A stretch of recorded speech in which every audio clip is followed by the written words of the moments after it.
নমস্কার।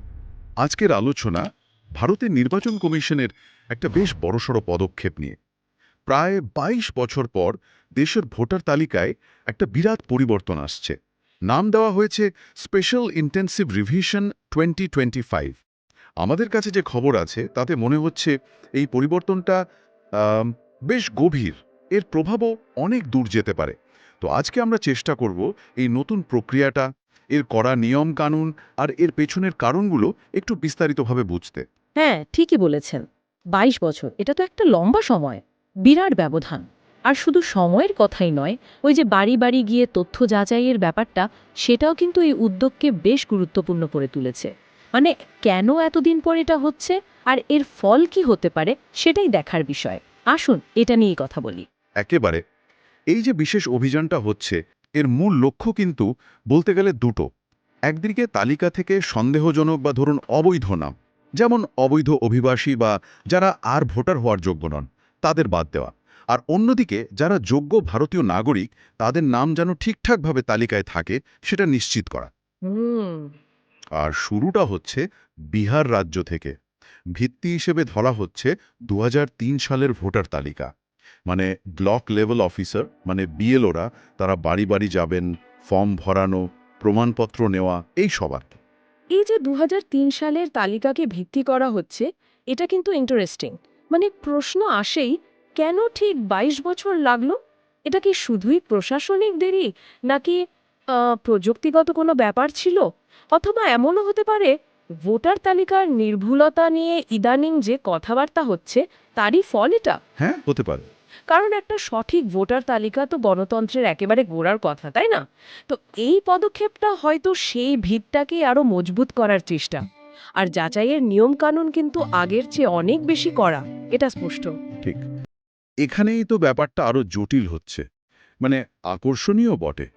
যারা ২০০৩ সালের পরে ভোটার হয়েছেন বা ধরুন নতুন করে আবেদন করছেন, তাদের কিন্তু এখন বেশ কিছু অতিরিক্ত কাগজ জমা দিতে হচ্ছে। যেমন জন্মের প্রমাণপত্র তো লাগছেই, তার সাথে নাগরিকত্বের একটা সেলফ ডিক্লারেশন, মানে স্বঘোষণা, আর বাবা মায়ের পরিচয় সংক্রান্ত নথিও দিতে হবে। হ্যাঁ, শুধু তাই নয়। আমি যতদূর শুনেছি, যারা ১৯৮৭ সালের ১লা জুলাইয়ের পরে জন্মেছেন, তাদের ক্ষেত্রে নাকি যাচাইটা আরও কঠিন হতে পারে। আর যারা ২০০৪ সালের ৩রা ডিসেম্বরের পরে জন্মেছেন, তাদের জন্য তো বাবা এবং মা দুজনেরই ভারতীয় নাগরিকত্বের প্রমাণ বাধ্যতামূলক করা হয়েছে। ঠিক, এই তারিখগুলো কিন্তু খুব গুরুত্বপূর্ণ। সম্ভবত নাগরিকত্ব আইনের যে সংশোধনগুলো হয়েছে বিভিন্ন সময়ে, মানে জন্মসূত্রে নাগরিকত্ব পাওয়ার নিয়মে যে বদল এসছে, তার সাথে এগুলোর যোগ আছে। তাহলে এর প্রভাবটা কি হতে পারে? বিশেষ করে এই যে পরের প্রজন্মের ভোটারদের জন্য বাবা মায়ের নথি বাধ্যতামূলক করা হলো, নাগরিকত্ব যাচাই করাটা কঠোর হচ্ছে, ঠিক আছে, কিন্তু প্রশাসনিক দিক থেকে ভাবুন তো, এটা কি একটা বিরাট চ্যালেঞ্জ নয়? অবশ্যই। ভাবুন একবার, দেশের কত প্রত্যন্ত অঞ্চলের মানুষ আছেন, বা যারা হয়তো বন্যা বা অন্য কোনো কারণে জরুরি কাগজপত্র হারিয়ে ফেলেছেন, তাদের কি হবে? তাদের জন্য তো এটা খুবই কঠিন হয়ে দাঁড়াবে। আর কথায় কথায় এপিক নম্বর আসছে, মানে ইলেকটোরাল ফটো আইডেন্টিটি কার্ড বা সচিত্র ভোটার পরিচয়পত্র, সেটারও তো অনেক জাল হওয়ার অভিযোগ উঠছে। এই প্রশ্নটাই কিন্তু সবচেয়ে গুরুত্বপূর্ণ। একদিকে তালিকার শুদ্ধতা বাড়ানোর চেষ্টা হচ্ছে, কিন্তু অন্যদিকে অনেক যোগ্য নাগরিকেরও তো নাম বাদ পড়ে যাওয়ার একটা ঝুঁকি তৈরি হচ্ছে, তাই না?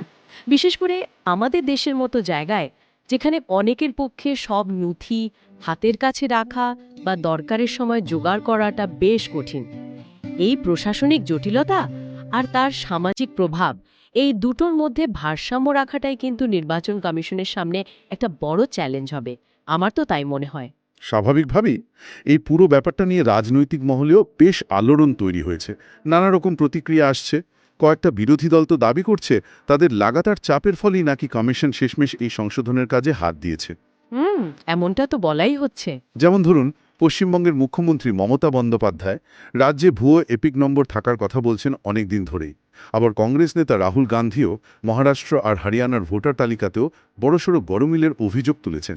তবে অন্য দিক থেকে দেখলে কিছু রাজনৈতিক বিশ্লেষক আবার বলছেন, এই উদ্যোগটা শেষ পর্যন্ত ভোটার তালিকাকে আরও স্বচ্ছ আর নির্ভুল করতেই সাহায্য করবে। রাজনৈতিক চাপ বা অভিযোগ যাই থাকুক না কেন, বৃহত্তর প্রেক্ষাপটে যদি দেখি, ভোটার তালিকার নির্ভুলতা নিয়ে রাজনৈতিক বিতর্ক তো নতুন কিছু নয়। বিরোধী দলগুলোর অভিযোগ আর কমিশনের এই পদক্ষেপ, এর মধ্যে সরাসরি যোগসূত্র থাক বা না থাক, মূল লক্ষ্য যদি সত্যিই একটা স্বচ্ছ, নির্ভরযোগ্য তালিকা তৈরি করা হয়, তাহলে সেটা তো নির্বাচনী প্রক্রিয়ার বিশ্বাসযোগ্যতা বাড়াবে। তাহলে পুরো বিষয়টার সারসংক্ষেপ করলে কি দাঁড়াচ্ছে? প্রায় 2 দশক পর ভোটার তালিকা সংশোধনের এই বিশাল কর্মযজ্ঞ শুরু হচ্ছে। আর এতে জোর দেওয়া হচ্ছে খুব কঠোর যাচাই পদ্ধতির ওপর। নজিরবিহীন বলা যেতে পারে। নাগরিকত্বের প্রমাণ, বাবা মায়ের নথি যাচাই, এই নিয়মগুলো বেশ কঠিন করা হয়েছে।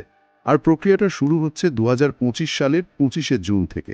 চূড়ান্ত তালিকা বেরোবে আগামী 1 জুলাই। সব শেষে একটা প্রশ্ন মনে আসছে, যেটা হয়তো আমাদের আরও ভাবা উচিত।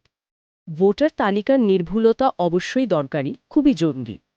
কিন্তু এই যে এত খুঁটিয়ে, এত নথি নির্ভর যাচাই প্রক্রিয়া, এর দীর্ঘমেয়াদী প্রভাবটা কি হতে পারে? শুধু নির্ভুলতার দিক থেকেই নয়, বরং সামাজিক অন্তর্ভুক্তির দিক থেকেও। ভারতের মতো একটা বিশাল বৈচিত্র্যময় দেশ, যেখানে বহু মানুষের কাছে হয়তো সব প্রয়োজনীয় নথি নেই বা হারিয়ে গেছে, সেখানে এই কঠোরতা কি শেষ পর্যন্ত কিছু যোগ্য নাগরিককে তাদের গণতান্ত্রিক অধিকার থেকেই বঞ্চিত করার একটা ঝুঁকি তৈরি করছে? এই প্রশ্নটা কিন্তু থেকেই যাচ্ছে।